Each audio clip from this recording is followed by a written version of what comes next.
Hello, hello, hello, everyone. And yes, we're smiling because we have a great producer behind the scenes, Ben, who just cracks us up right at the moment that we're coming on here. So, way to go, Ben. We love you. And thank you for being our producer from behind the scenes. But hello, everyone. It is December. I cannot believe how fast this year has flown by. But it's Wednesday. And I'm sitting in 25-degree weather in Louisville, Kentucky. And Hannah is also sitting in 25-degree weather, but you're in Bosnia this time, right?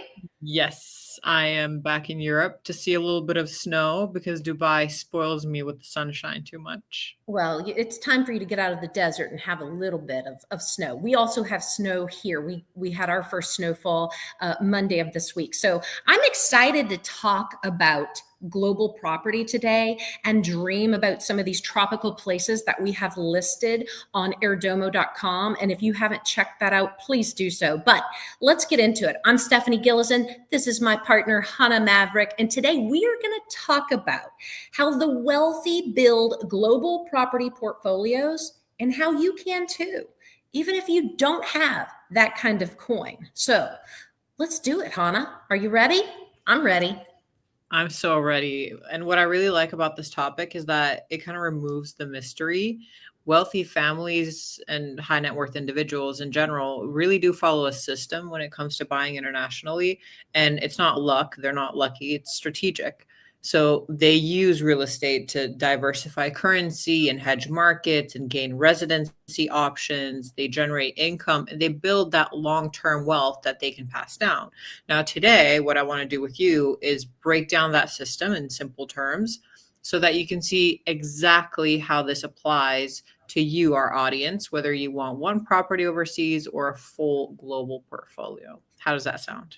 I love it. And I love having this conversation because, you always have to start somewhere. So this is perfect for us to start here today. Okay, amazing. So let's start with the big one, diversification. How do wealthy families think about owning in multiple countries? Well, I want you to think about the way an investor thinks, okay? And this can be an investor of commercial real estate. It can be an investor who's in stock, that focuses on the stock market. We diversify our stocks. We don't put all of our eggs in one basket, right? And so think of this as they diversify globally the same way investors diversify the stocks. Instead of putting everything into one country with one currency, one political system, one economic climate, they're spreading it out. They're spreading out these assets across multiple different regions.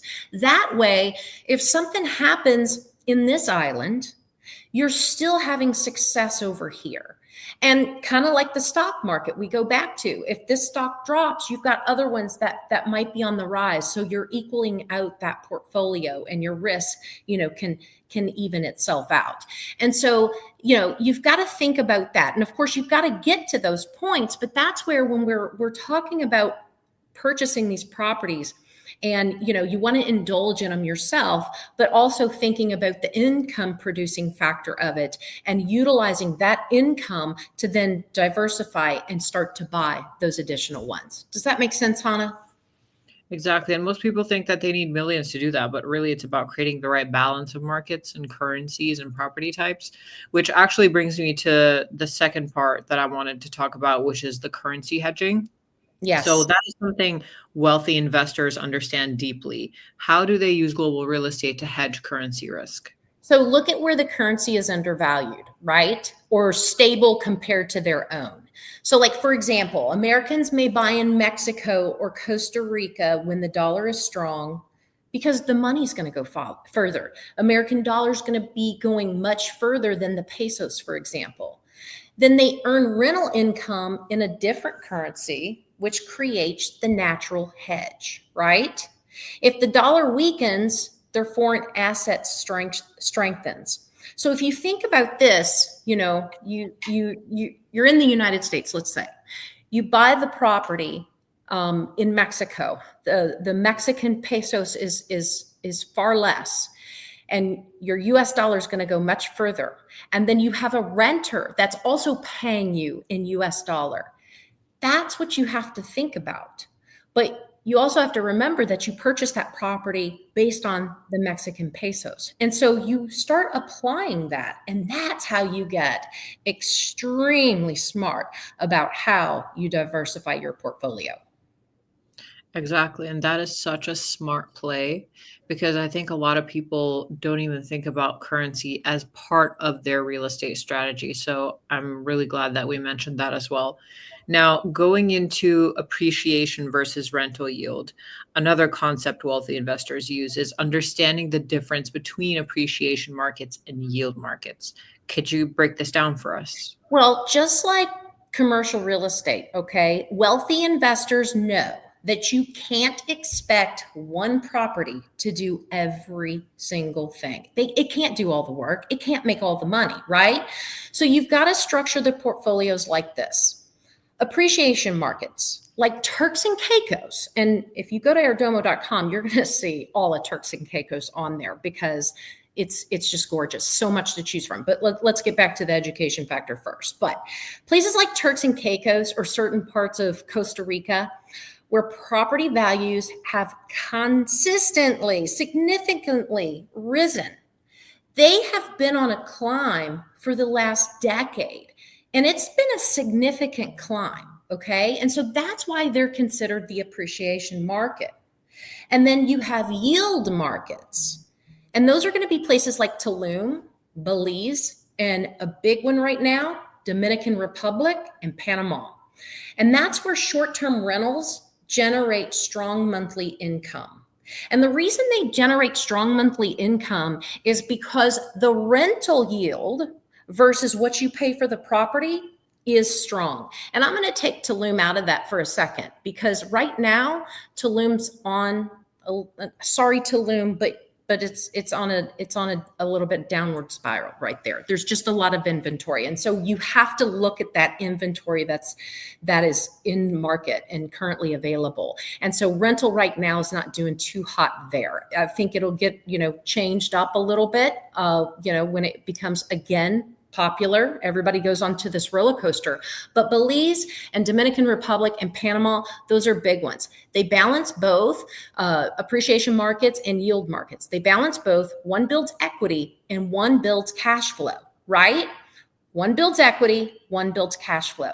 So one, hold long term. One, you're making cash. Hannah, am I explaining myself right? Because I want to make sure everybody understands that. I know it can be confusing. No, you are doing a very good job. And actually, this is exactly the kind of breakdown buyers rarely get unless they're working with a private advisor like they would with they would with us. So thank you so much for explaining that in detail. Now, this next topic is something that I always found very, very interesting, and it's the residency, citizenship, and Plan B benefits. Now, those are the biggest motivations for buying overseas: residency, citizenship. How do wealthy families actually use real estate for mobility and lifestyle benefits that gives them?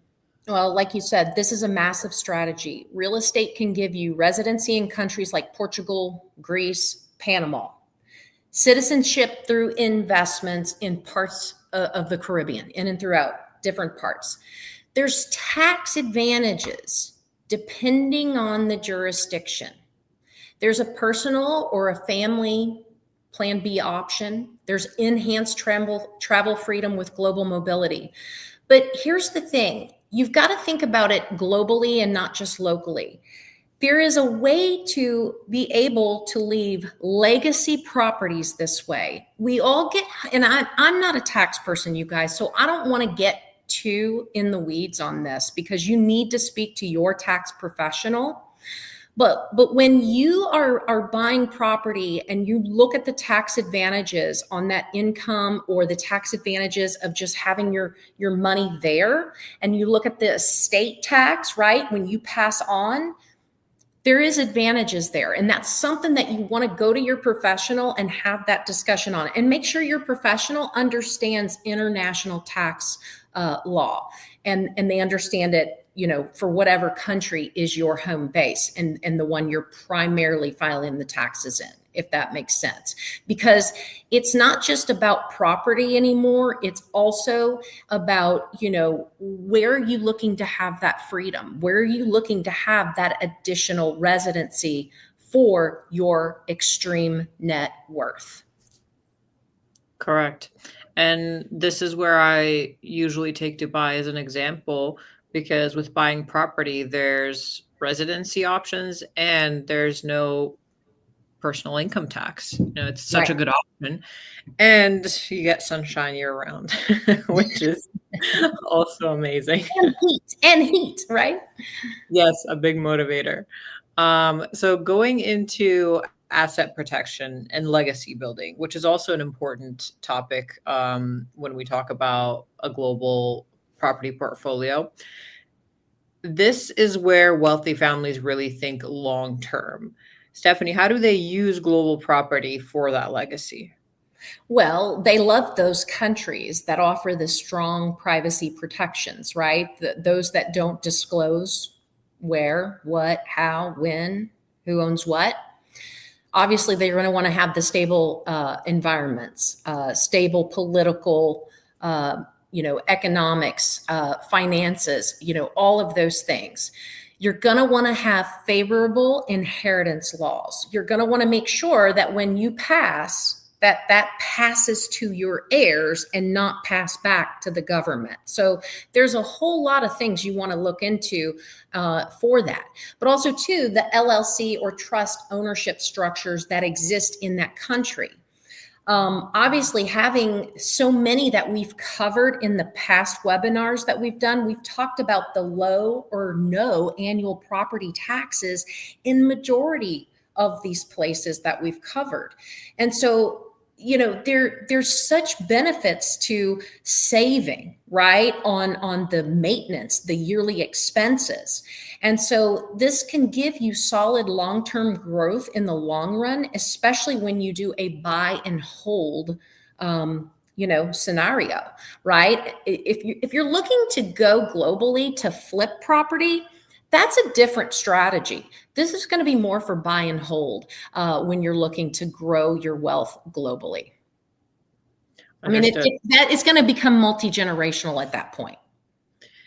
There's nothing that like that peace of mind for your family's future. So I think that's really important as well.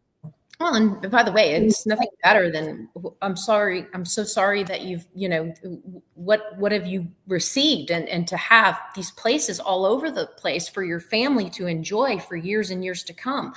Look, those are things money can't always buy, right? Yeah, absolutely. Now, as our bonus at the end, I really wanted to touch on this as well, because this is something you talked about before, which is the 3-home global model. Can you explain it? Okay, so wealthy families build portfolios based on these 3 tiers. And we talked about this last week as a buyer thinks about buying, right? The lifestyle home, right? It's that escape destination, right? They might have that perfect place that they want to escape to. Maybe it's the place where everybody goes and meets once every single year. Maybe it's like Turks and Caicos or Italy or Costa Rica or wherever. Maybe it's one of those islands we have listed in the Maldives and you buy the whole entire thing, right? And you all congregate there. It can be anywhere, okay? Then the other is a yield home. Again, that's where it's going to produce rental income consistently. That's an investment property. You're looking for something to bring in income consistently every single week, every single month. And then a Plan B home. That's a residency or a citizenship property that offers the security and the mobility for whatever you're trying to accomplish when it comes to a residency or a citizenship option outside of your primary residence, your primary country. It's simple, it's strategic, it's achievable. And look, everyday buyers can do this with the right approach. You can't do it overnight, obviously. But just like investors do every single day, I've worked in commercial real estate for 26 years. And a lot of my clients, they started small, buying that first duplex, right? Having two rental properties that were connected, and then that grew into the next and it grew into the next. You take that same concept and you apply that globally. It's the same thing that can be done. I tell real estate agents this every single day. If you master a market in your zip code, you can take that same playbook and master it across the US or master it across the globe. You apply those same exact things with investment, you can do that globally as well. And that's what we're here to do at Airdomo, is teach you exactly how to do that the strategic and the smart way. I love that. So for people who want to start building a global portfolio, what's their best next step? You need to book a call with me. We need to get on a call, go to our website and book with me, get a guided tour, and let's sit down and have a global plan. But here's my number one rule. You got to have some money, because that's the one thing we can't pull off trees, right? You got to have some money. We got to have some money. We've got to be able to move in that direction. And then let's have that concierge call and let's talk about how can we move forward with that. But take a look at airdomo.com and look at the properties, look at the opportunities. We're adding more and more every single day. And really think about, talk to your CPA, talk to, your investment, your financial advisors, the people in your life that help guide you in these decisions, and ask them, how much money do you have to take and invest right now? Because a lot of times, that first initial investment, you need to have a good chunk of change to put down, because not every country is going to have financing structure. Some will, but not all will. Does that make sense? That makes sense. You don't need millions, but you definitely need a right strategy, and you got to start with something. We don't have the magic wand, but we are here to help. We are the right team to help, for sure. Yes. Awesome. Stephanie, thank you so much. This has been amazing. And thank you for everyone who joined us online. We can't wait to help you begin building your own global real estate portfolio. Thanks, everyone. See you next Wednesday.